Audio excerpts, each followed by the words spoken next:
puisqu'on va parler de Dune, de Denis Villeneuve, la première partie d'un diptyque que veut adapter Denis au cinéma. On n'en a que la première cette fois-ci. La deuxième. Denis, c'est pas ton pote, calme-toi, Denis Villeneuve.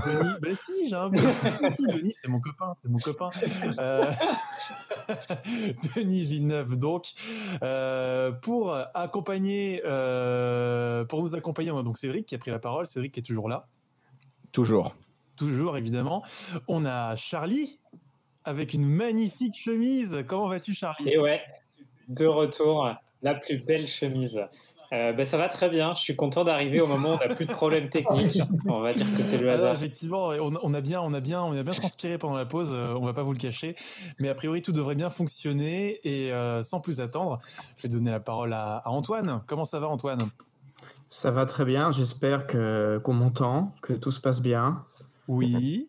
Dans le chat, dites bien dans le chat s'il y a de l'écho, si vous l'entendez bien, ça nous aidera aussi. Ouais. Je vous en supplie, dites-le moi. On vous en supplie.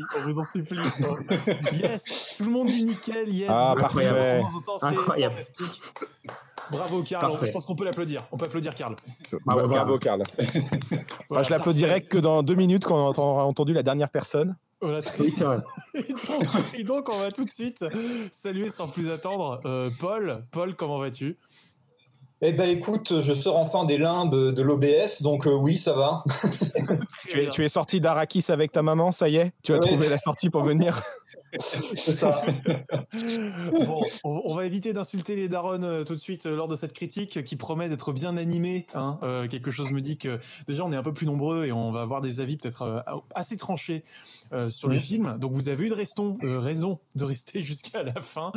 On rappelle bien sûr que si Dune vous intéresse, il y a le jeu concours que je vous ai déjà teasé au début, juste avant la pause musicale, et que je ne manquerai pas de vous rappeler à la fin de cette critique dans laquelle on va se jeter à pieds joints tout de suite. Donc, Charlie, je te donne la parole. Dune. De quoi ça parle déjà ? Alors Dune partie 1, du coup, c'est une adaptation du roman de Frank Herbert, qui est sans doute le plus grand best-seller de science-fiction dans le monde, et donc qui est devenu un classique de la science-fiction. Et donc ça reprend une partie de l'histoire. Donc ça se centre sur le personnage de Paul à travers donc le destin de la famille Atréide. En fait, c'est l'existence de ce personnage qui va être bouleversé le jour où sa famille est appelée par l'empereur à régner sur la planète Arrakis, Dune, en lieu et place de leurs rivaux, les Harkonnen. Donc ce bouleversement géopolitique qui est sciemment mis en œuvre par l'empereur en concertation avec ces mêmes Harkonnen va mettre donc cette fameuse famille Atreides en grand danger, alors que la régence de Dune permet justement l'exploitation de l'épice, qui est la denrée la plus rare et la plus précieuse de l'univers, étant donné qu'en dehors de toutes ces de ces propriétés extraordinaires, elle permet en fait le voyage interstellaire, et donc elle permet au monde d'être connectés les uns aux autres.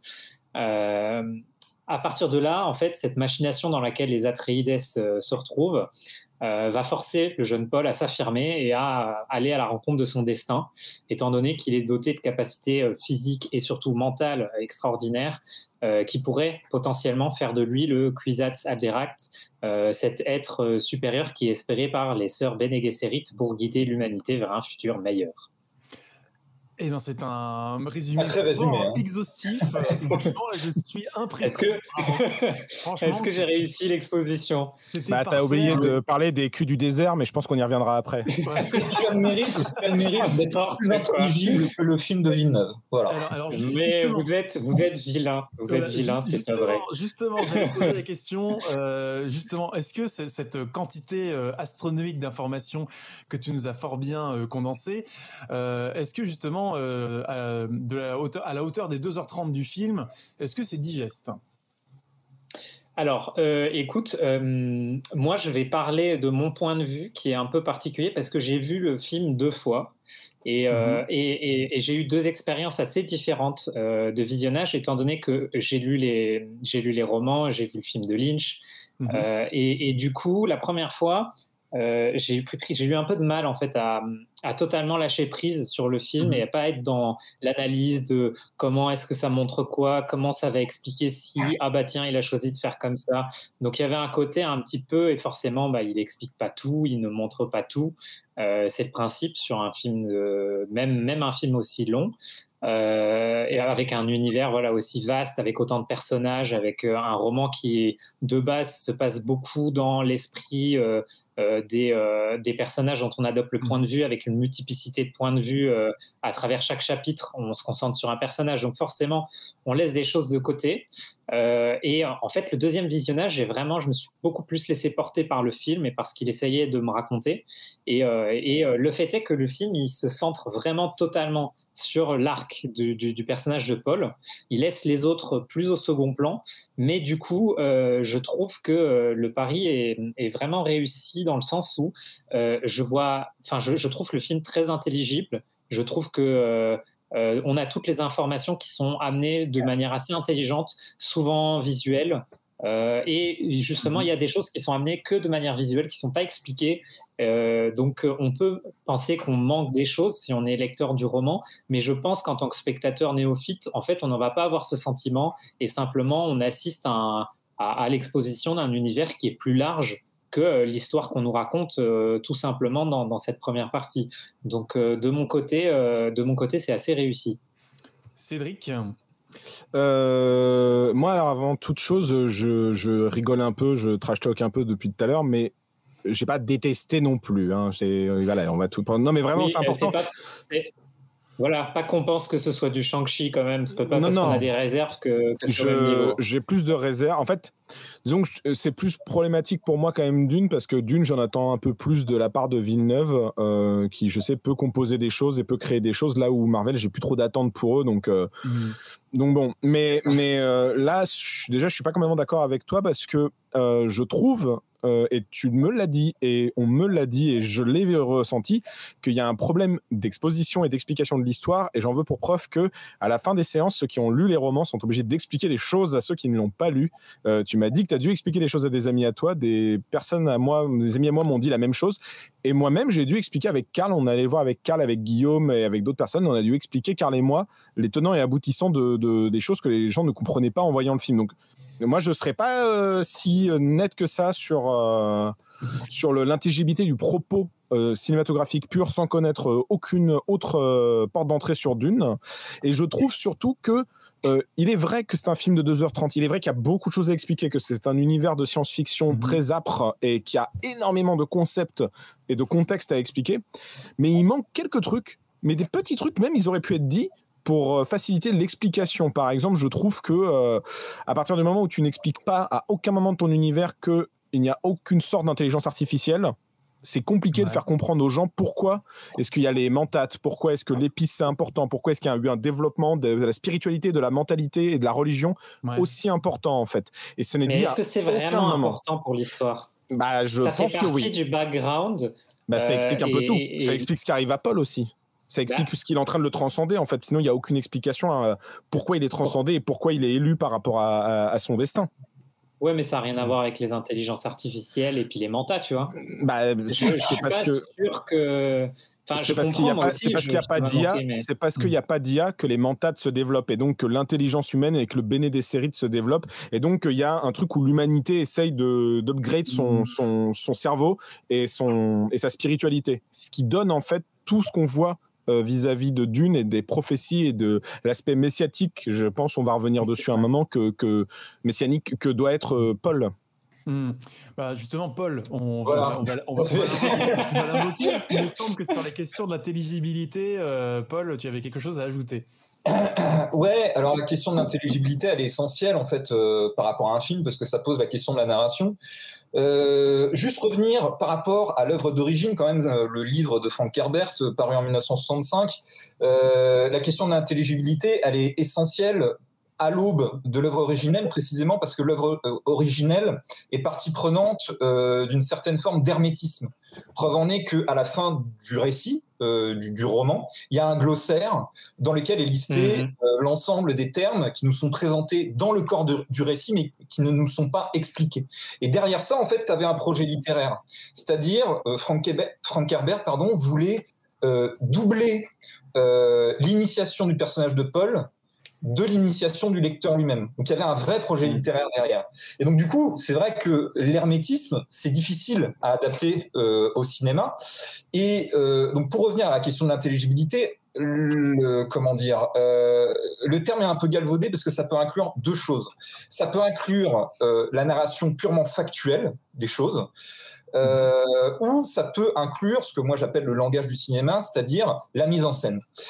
Or, la version de Villeneuve, en termes de factualité, de retranscription des faits, est en soi plus intelligible que le Dune de David Lynch, par exemple. Le problème que j'ai avec ce film-là, c'est que justement, il n'est pas intelligible cinématographiquement, au sens où il n'incarne aucun des enjeux, aucun des éléments de sa dramaturgie dans sa mise en scène. Si on considère que la mise en scène du cinéma, au cinéma, c'est quoi ? C'est un langage né de l'intellect, mais qui est censé parler aux affects. Eh bien, je pense que ce film-là est un échec vraiment total, au sens où on ne ressent vraiment rien du tout. Et la correspondance dont je parlais tout à l'heure entre l'initiation spirituelle de Paul et le lecteur de Dune, je ne l'ai pas du tout à l'échelle du film de Denis Villeneuve. C'est-à-dire qu'on retranscrit très bien les enjeux dramaturgiques de toute la première partie du livre, mais à aucun moment, et quand bien même la question de la spiritualité arrivera probablement dans la deuxième partie, ne serait-ce que, là, attention spoiler, mais il y a quand même un cliffhanger incroyable qui est la mort du père, donc en termes de symbole, bon, ça se place là. Alors là, je parle en termes de ressenti, mais aucune émotion. Je ressens la même. Je plus sois. Voilà. Et donc, ça se traduit par quoi aussi ? Eh bien, Denis Villeneuve, il choisit par exemple de retranscrire les longues séquences de dialogue du bouquin par des séquences de dialogue dans le film. Bon, ok, le dialogue, c'est pas forcément anti-cinématographique. Encore faut-il chorégraphier. Il les raccourcit beaucoup. Il est raccourci beaucoup, mais bon, il y a quand même du tunnel, quoi. 2h35, moi, en ressenti, c'était 4h12, quoi. Et donc, ça se traduit par quoi ? Concrètement, ces dialogues, c'est composé systématiquement de la même manière, c'est-à-dire un chant contre chant, entre deux personnages qui parlent, toujours un personnage placé au centre de l'image, capté en courte focale, c'est-à-dire qu'en gros, l'arrière-plan est flou, et c'est un personnage parle, puis l'autre parle, hop, on passe au contre-champ. Ceci entrecoupé de quelques raccords regard et de raccords dans l'axe, mais en soi, si on met à part le filtre taupe beige Instagram du film, le film a la même grammaire visuelle qu'une telenovelas, quoi. Et donc moi, cinématographiquement, je m'ennuie, quoi. Vraiment, je ne ressens rien, je ne comprends pas ce que les personnages ressentent et vivent, quoi. Je laisse la parole à Antoine, mais je suis vraiment, on n'a pas vu le même film, mais c'est pas grave. Je dirai après. Baston. Antoine, tu seras peut-être le juge de ligne ou le juge de paix. Faudra voir. Ou le juge de mort. Peut-être. Je sais pas. En tout cas, je pense avoir mis le doigt sur ce qui me gênait sur ce film, c'est que Dune, c'est une œuvre très très riche où il y a beaucoup de thèmes, mais j'ai l'impression que Villeneuve n'en choisit aucun. Et en fait, je me suis pas dit donc il adapte Dune pour parler de ça, précisément. J'ai l'impression qu'il veut traiter un peu tout. Et du coup, il traite tout un peu sur la même ligne, toutes les thématiques. Et pour moi, il n'y en a aucune qui ressort vraiment. Et je suis plutôt d'accord avec Paul. Je suis plus dans de la mise en image que de la mise en scène qui me dit quelque chose de vraiment précis, quoi. Tout à fait. Ouais, je suis d'accord. C'est de la mise en image, tout à fait. Ouais. Vas-y, Charlie. Défonce-nous. Ok, ouais, je suis pas du tout d'accord, effectivement. On a pas mal pris de l'avance, je suis désolé, mais on a pas mal pris d'avance sur ce que tu voulais dire, Charlie, mais du coup, peut-être. Mais il n'y a pas de souci. Je m'adapte sur le visuel, du coup. Déjà, je suis pas d'accord sur le fait que le film il fasse pas de choix. C'est-à-dire qu'il y a beaucoup de choses qui sont présentes en arrière-plan. Qui font partie du film, notamment la question écologique qui est vraiment en arrière-fond, mais qui n'est pas forcément traitée. Mais par contre, il y a un choix, c'est de traiter en fait ce poids de l'héritage, le destin que va devoir que va devoir affronter ce personnage de Paul Atreides. Et la manière dont il est traité, c'est la manière dont l'épure, le dépouillement par lequel il va devoir passer en arrivant sur Dune, va lui permettre d'affronter ses peurs et d'advenir comme sujet de l'histoire avec un grand H qui l'écrase. Et visuellement, ça s'est raconté à plein de moments. Que ce soit d'abord, c'est pas vrai qu'on a du champ contre champ et un arrière-plan flou. Le film est extrêmement ample visuellement, avec beaucoup de plans larges. Avec, en fait, je pense que Paul voulait dire sur les dialogues, en fait. Sur les dialogues, d'accord, mais je t'avoue que je trouve pas que ce soit vrai, parce que tu as beaucoup de dialogues qui se font en plan moyen ou en plan plus large, et c'est pas forcément le cas.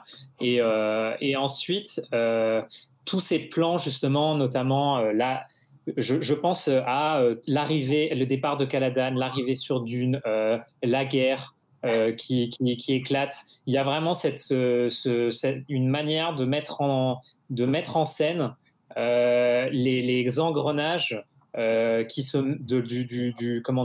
d'une machination plus grande que nature qui se met en place et qui va écraser le personnage, et la manière dont la planète Dune va être un sujet, en fait, qui va influer sur le cours de l'histoire, avec la manière dont on incarne cette planète. Le film est visuellement très très sensoriel. Je le trouve très puissant à ce niveau-là, sur la représentation des dunes, du sable, de cette atmosphère qui est très lourde, avec les ciels blancs, les dunes qui sont presque, on a l'impression que c'est de la soie.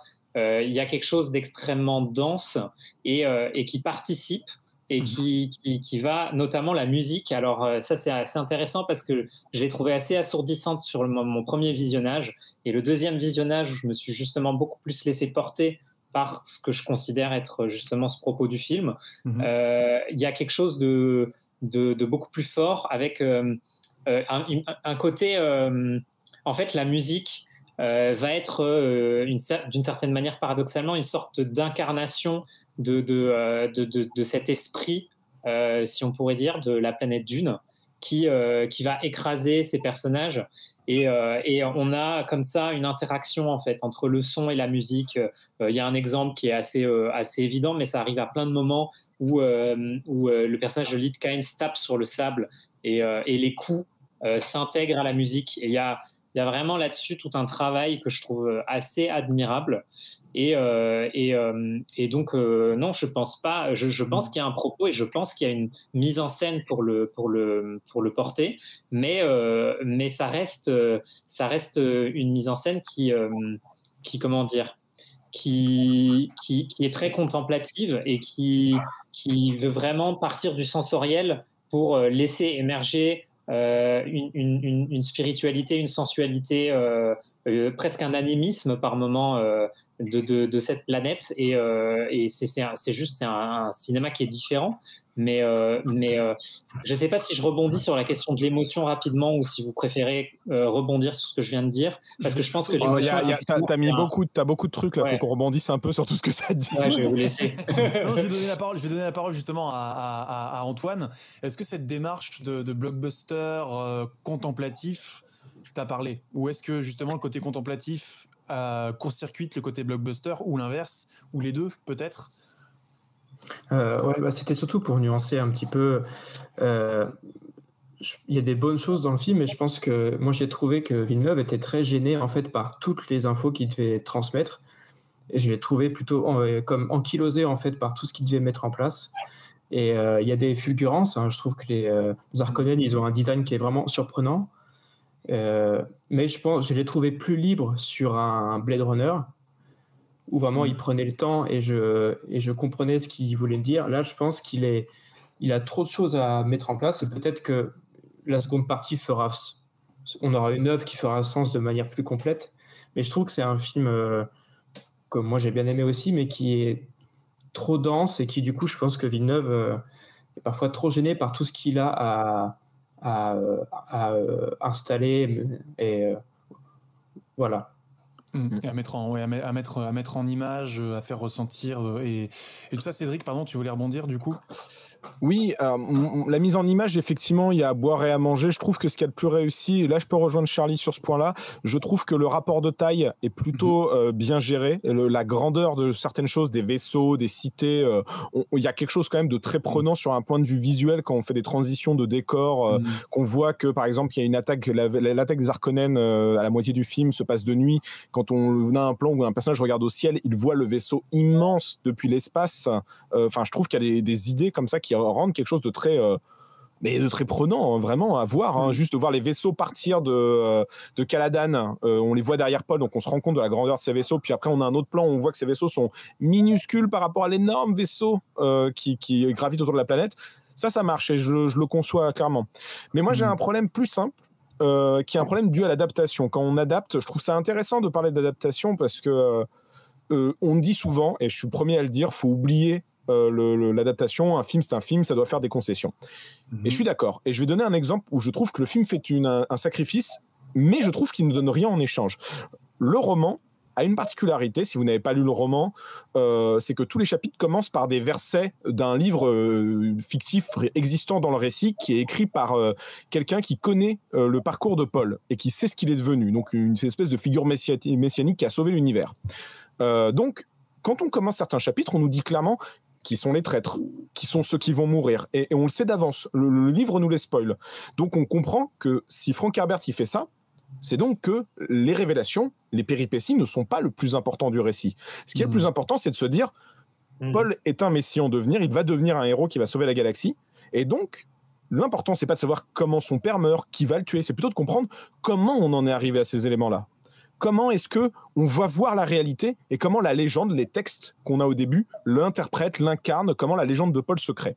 Bon, ça aurait été difficile d'adapter ça au cinéma et je trouve ça plutôt logique qu'il ne fasse pas ce truc-là et qu'il parte sur quelque chose de beaucoup plus abécédaire où on suit la chronologie et donc on va découvrir avec stupeur comment le père de Paul va mourir et par qui et par la main de quoi.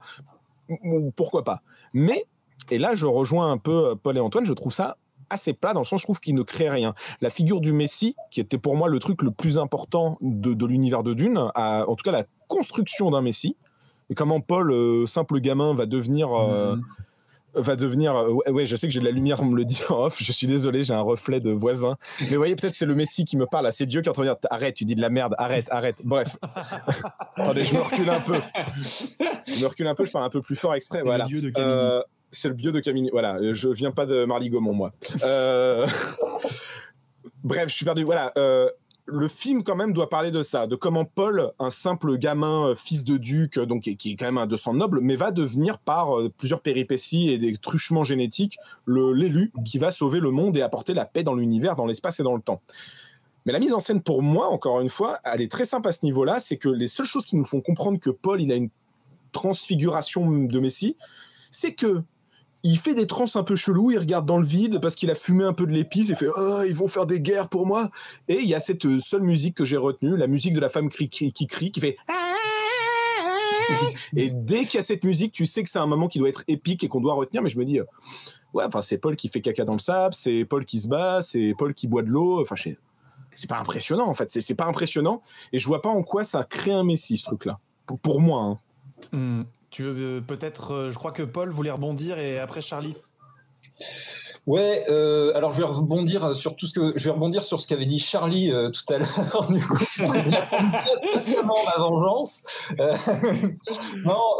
fait, je comprends tes arguments, mais en fait, mis à part les plans larges, les plans monumentaux on peut rappeler ça comme ça, dont je n'ai pas parlé tout à l'heure, je trouve à chaque fois que tu parles beaucoup de factuel et de fond, mais pas souvent de la forme, quoi.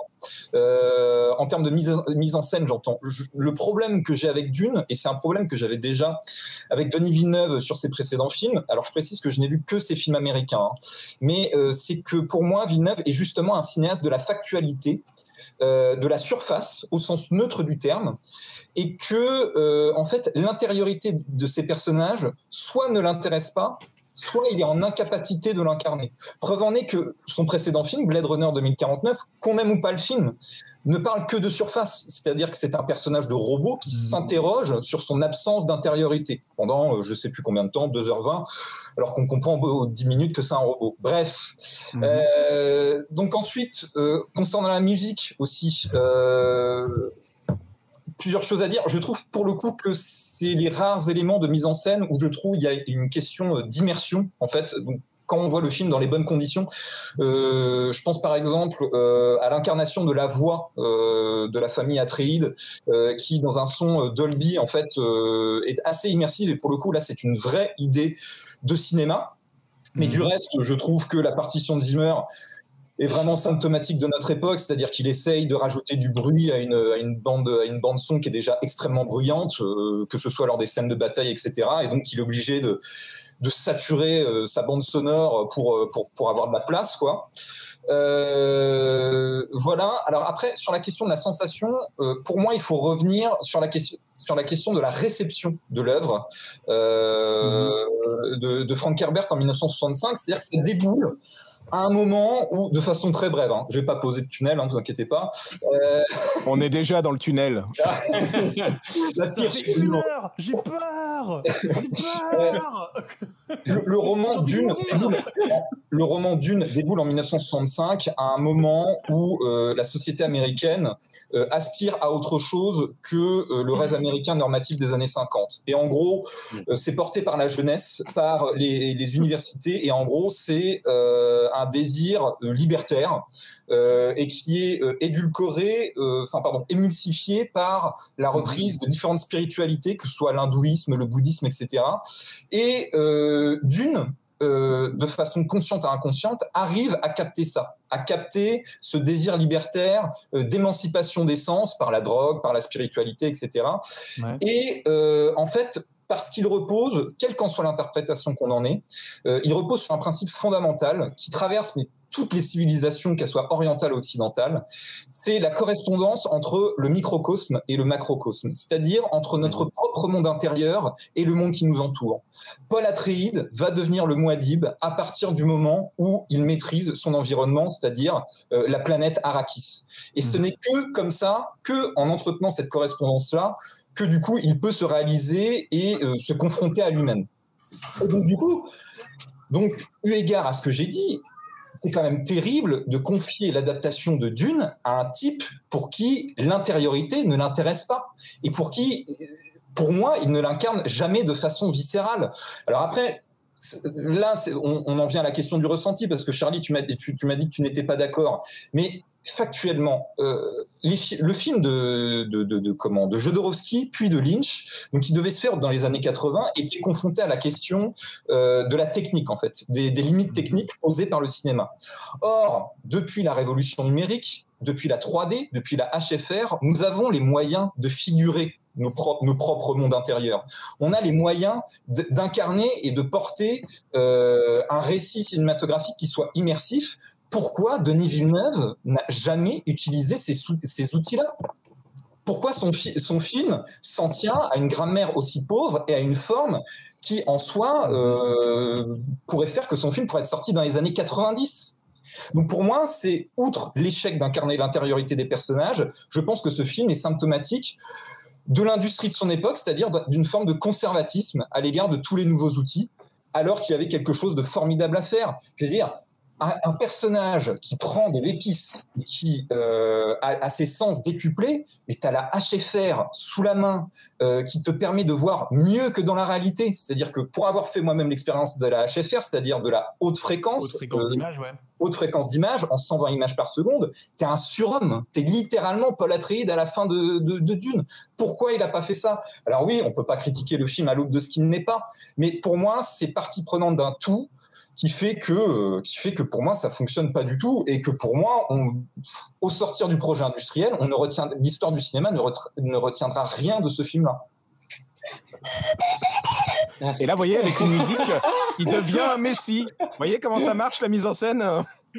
Bon. Charlie. Alors Oula, ça fait beaucoup de choses auxquelles répondre. Fallait prendre des notes, écoute.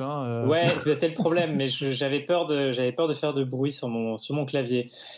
Écoute, Réponds à ce que tu veux, Charlie. Tu es libre. Ouais. Libre comme l'air. Écoute, moi, je pense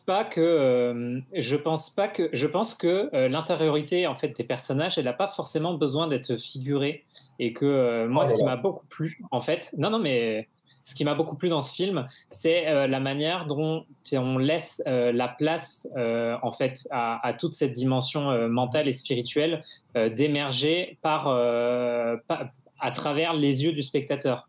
Et au-delà de ça, sur toute la question qui revient souvent, qui serait une espèce de manque de créativité ou de pauvreté en fait dans les choix de mise en scène de Villeneuve, j'ai quand même le sentiment qu'on est très biaisé par les deux adaptations ou tentatives pour ce qui est de celle de Jodorowsky précédente, dans le sens où, après c'est peut-être mon expérience personnelle de lecteur, mais je trouve que l'œuvre de Frank Herbert, elle est assez aride. Elle est pas, c'est pas quelque chose de baroque. Je vais rebondir là-dessus. Après. Ouais, tu pas de souci, tu pourras. Non, laisse Antoine parler. Ah oui, c'est vrai. Il y a une richesse au niveau du vocabulaire, mais qui reste quand même très. Ça reste très concret en fait souvent, et même dans la manière de traiter l'intériorité des personnages, ça reste très concret. Et l'expérience de l'épice de Paul Atreides se limite quand même globalement à une sorte d'ouverture qui est d'ailleurs très intéressante d'un point de vue littéraire dans la manière dont c'est traité. Et ça, évidemment, on peut plus difficilement le retrouver à l'écran, mais qui est en fait une ouverture à ce qu'on pourrait appeler un flux temporel continuellement changeant. Et à partir de là, moi je trouve pas que ce soit qu'il soit passé forcément à côté de quelque chose. Alors effectivement, ton idée du HDR, pourquoi pas, ça m'aurait intéressé, mais j'ai pas tes réserves sur la mise en scène. Quoi dire d'autre? Écoute, j'avais d'autres choses à te répondre, mais j'avoue que là, je ne me souviens plus exactement de tout ce que tu as dit. Du coup, on peut peut-être passer sur un autre point, à moins qu'Antoine ait quelque chose à ajouter sur les réserves qui ont pu être exprimées à gauche et à droite.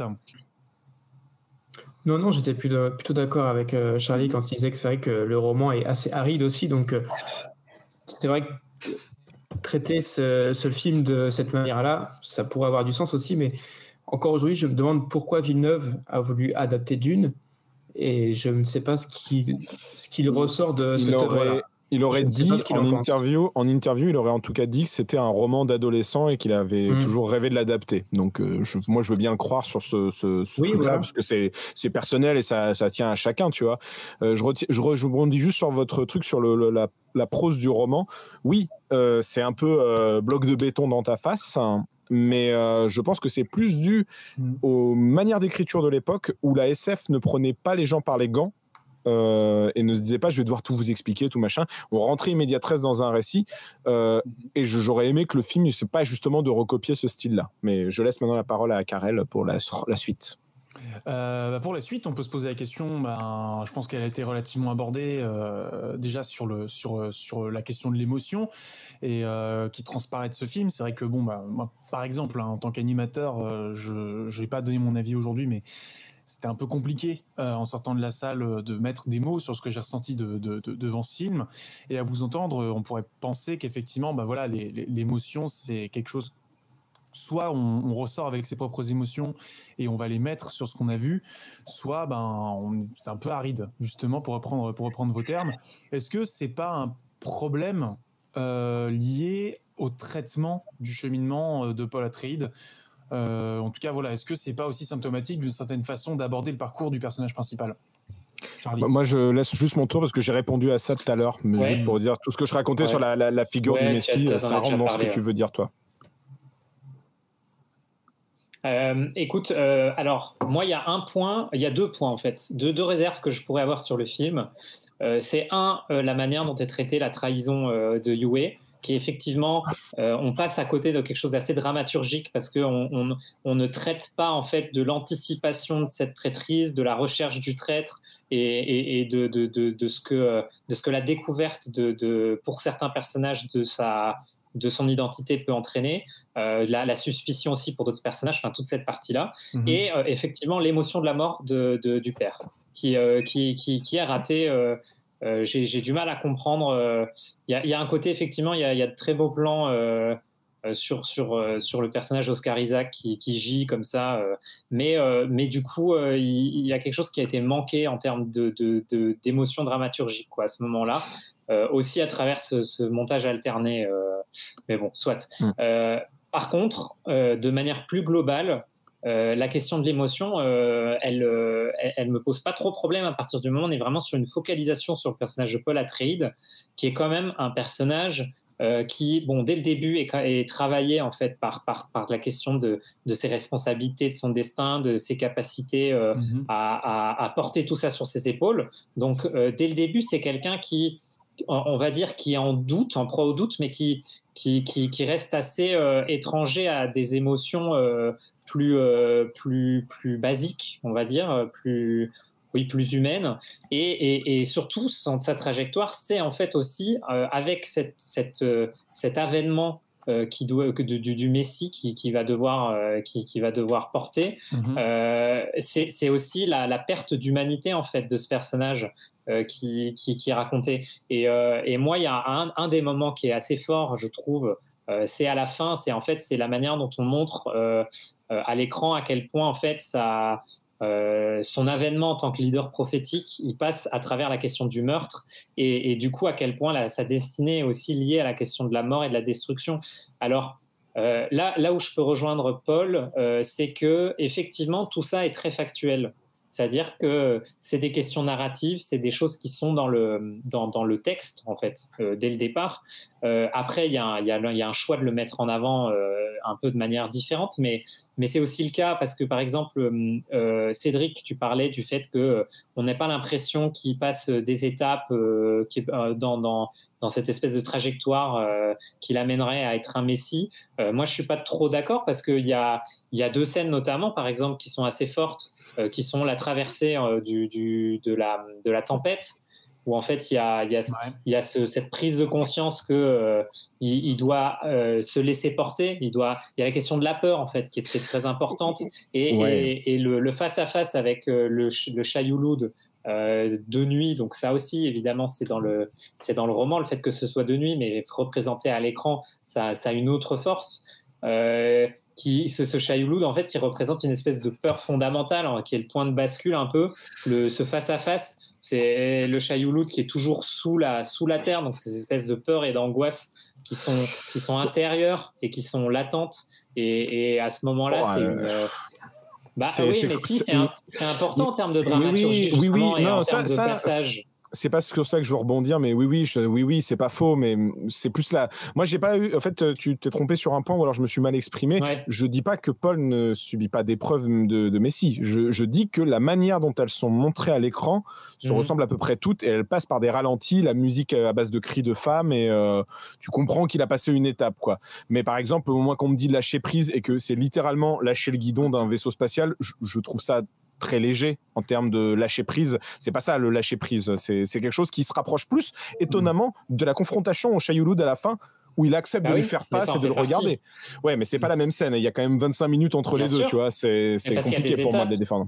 Oui, mais tu comprends ce que je veux dire, le lâcher prise, tu vois, ça fait partie. Entre-temps, il y a le changement de rapport à l'environnement, au désert, le changement de dynamique dans la relation avec la mer. Enfin, tu vois, il y a plein de choses qui se passent et qui participent d'un basculement du personnage et des rapports de force. C'est peut-être dû après à la manière de jouer de Timothée Chalamet, que je trouve plutôt pas mal, mais quand même assez plate, quoi. Enfin, on pourrait lui cuire les couilles sur le sable, qu'il aurait pas spécialement mal, j'ai l'impression, ce personnage.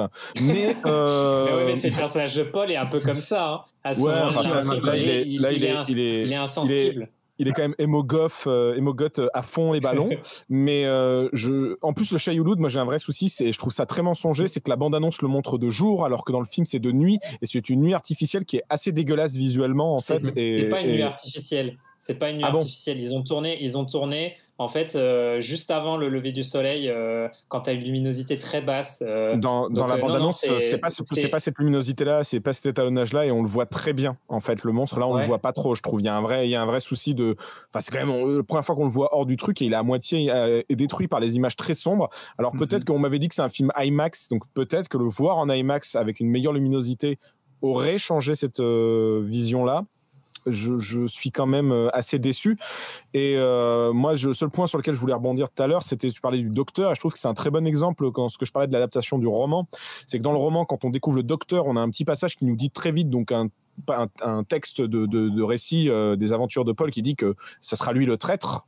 On se dit bon bah alors c'est lui le méchant. Et qu'est-ce qui se passe après? On a tout un chapitre où on entend ses pensées et on entend qu'il est assailli par le doute, la culpabilité, la tristesse, qu'il aime Paul, qu'il veut pas lui faire du mal, qu'il aime le duc Leto. C'est pas ce que redonne le film. Le film, on le voit 2 fois, ce personnage, il touche la tête de Paul histoire de dire bibou biboup. Je vois pas comment on peut créer une émotion avec à ce niveau-là, quoi. Bip boop. Je pense qu'Antoine sera un peu plus prolixe que le docteur Who, en l'occurrence.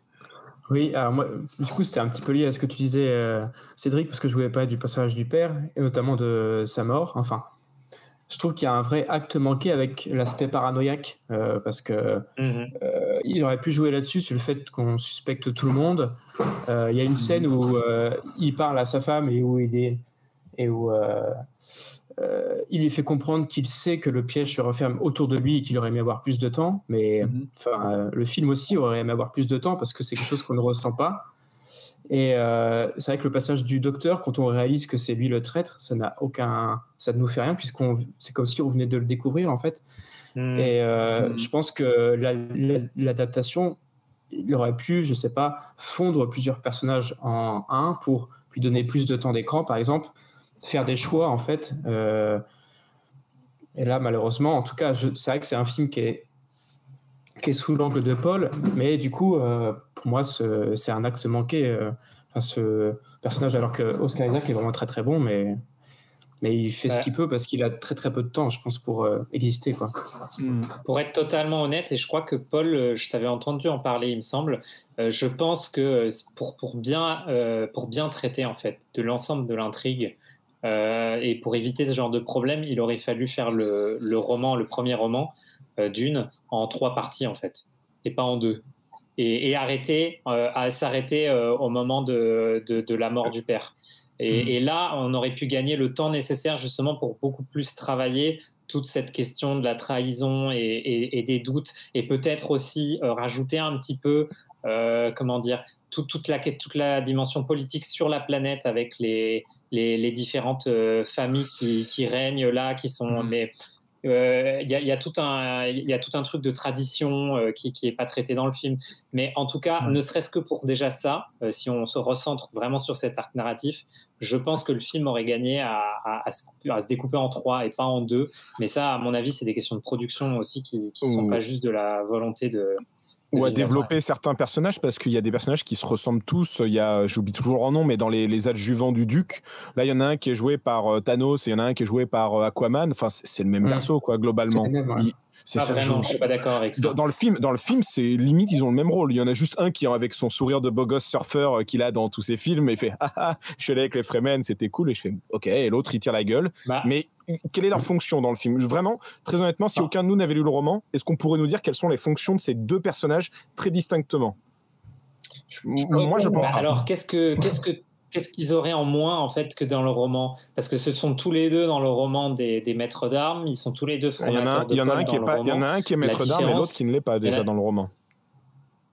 Oui, mais s'il le forme aussi. C'est-à-dire qu'il y en a un qui est le maître d'armes attitré, et effectivement qu'il y a l'autre qui n'a pas l'habitude, mais qui le forme aussi. Et il se trouve que ce sont tous les 2 des formateurs de l'armée Atreides et tout ça. Enfin, c'est des personnages qui sont assez proches, mis à part leur âge et leur rapport justement à Idaho. Et ça, c'est dans le film. C'est un personnage qui va beaucoup plus au-devant, qu'on envoie en éclaireur. Oui. L'autre, c'est quelqu'un qui reste plus en retrait. Alors la seule chose qui manque, c'est la dimension poétique qui a pas par rapport à la j'ai oublié le nom de l'instrument que joue Gurney Halleck, qui est une scène qui apparemment a été tournée mais que Denis Villeneuve n'a pas pu garder dans le montage final. Donc après ça c'est des questions aussi d'équilibre dans la narration qui peuvent nous dans le récit, dépasser, je trouve qu'ils se ressemblent dans le film. En tout cas, ils ont quand même des fonctions très similaires, à part effectivement le fait que Aquabro lui part en éclaireur, revient et a ce côté baroudeur de l'espace.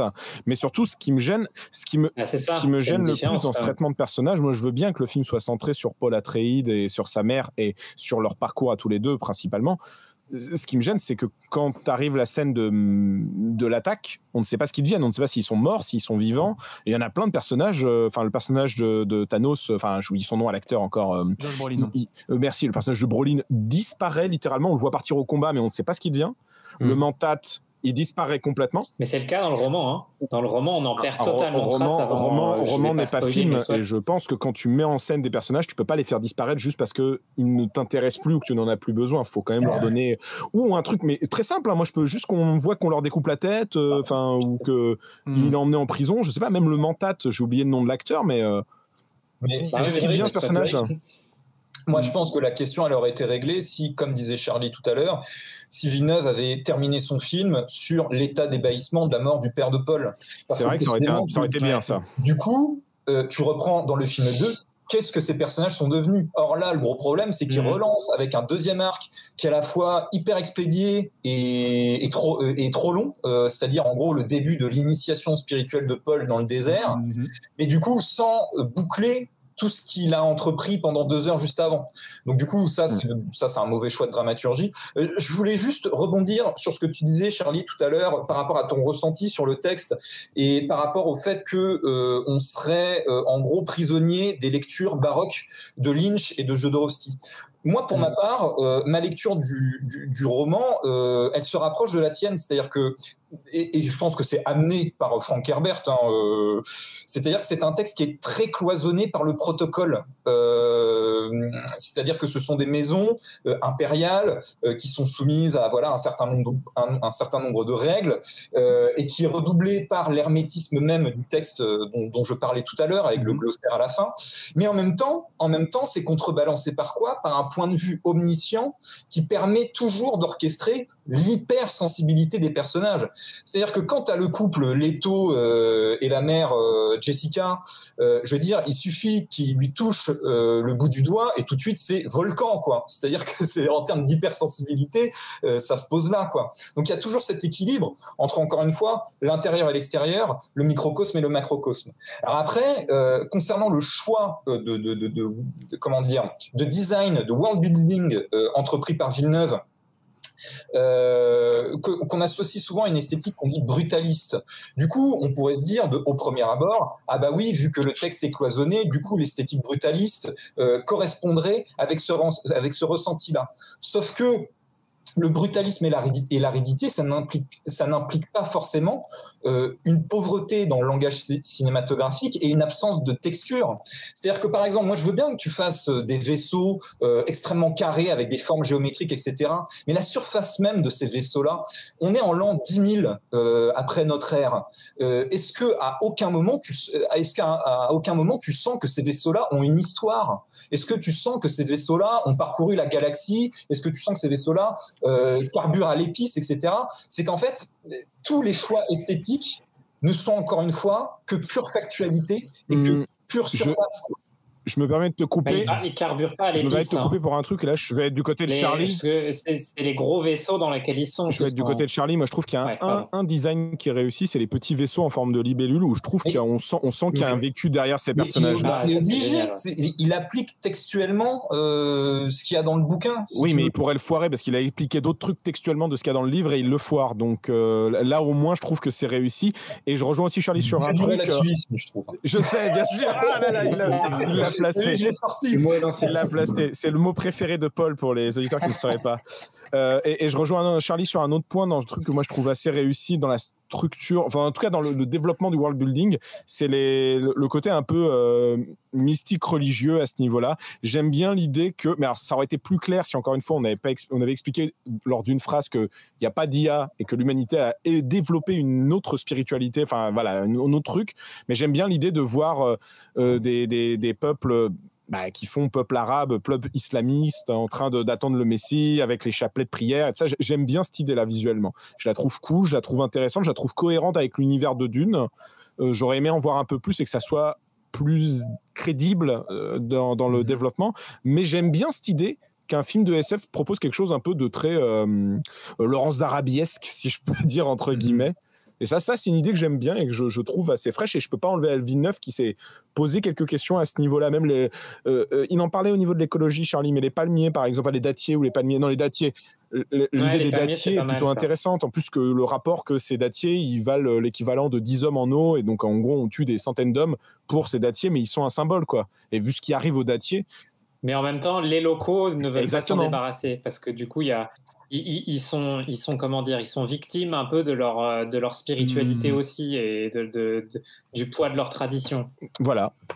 Non, mais il y a pas mal d'éléments en fait. C'est vraiment voilà, bon, c'est aussi pour ça que j'ai préféré vous laisser justement l'expérience du lâcher prise, vous laisser échanger de façon peut-être un peu moins dirigée ou dirigiste, mais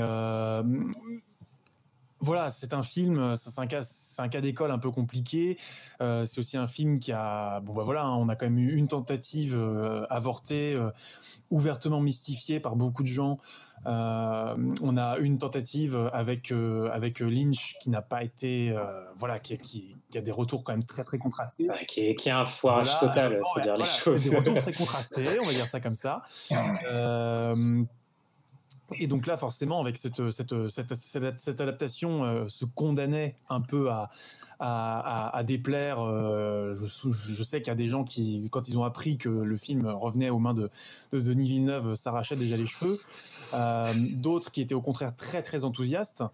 C'est peut-être, j'espère que la pluralité des attentes a pu s'illustrer, que dans le chat aussi vous avez été assez nombreux à revenir là-dessus, notamment Phenom qui est grand fan de Dune dans l'éternel. Avant de conclure, avant de faire un dernier mot, je tenais quand même à saluer, pour ce qui a trait à l'émotion, on n'a vraiment pas parlé d'elle, mais je trouve que la performance de Rebecca Ferguson, à mon avis, porte un peu le film sur le plan de l'émotion, en tout cas. Oui, je pense aussi. Oui. Et que s'il y a une révélation, je trouve, en termes de casting dans ce film, c'est vraiment elle. C'est sûr que ça sera pas Zendaya. Voilà. Pas sur celui-là, en tout cas. J'espère que la suite, justement, permettra de découvrir de nouveaux espaces et peut-être donner aussi plus d'espace aux autres personnages pour qu'ils puissent illustrer plus de nuances. Merci à vous quatre. Merci à vous quatre, en tout cas, pour cette critique bien nourrie. Et une petite reco. Paul. Une petite reco vite fait pour les gens qui seraient déçus du film comme moi. Je les renvoie vers une bande dessinée qui est extraordinaire, qui s'appelle L'Incal, scénarisée par Jodorowsky et dessinée par Mobius, qui réussit via le médium dessiné tout ce que les... Non, s'il te plaît. C'est mal poli, hein, dit Cédric. Je te messianise, tu vois. Non mais voilà, L'Incal. Lisez L'Incal. C'est vraiment, pour moi, à ce jour, l'une des meilleures adaptations indirectes de Dune, de tout ce que ça véhicule et de toute la spiritualité émancipatrice qu'il recèle. Très bien. Moi, dans ce cas, je vais recommander Xenoblade. Non. Réfléchissez, hein, les yeux bleus qui voient dans le futur, conjuration de la tragédie, arrivée du Messie, tout ça, et peut-être des bails un peu là-dessus.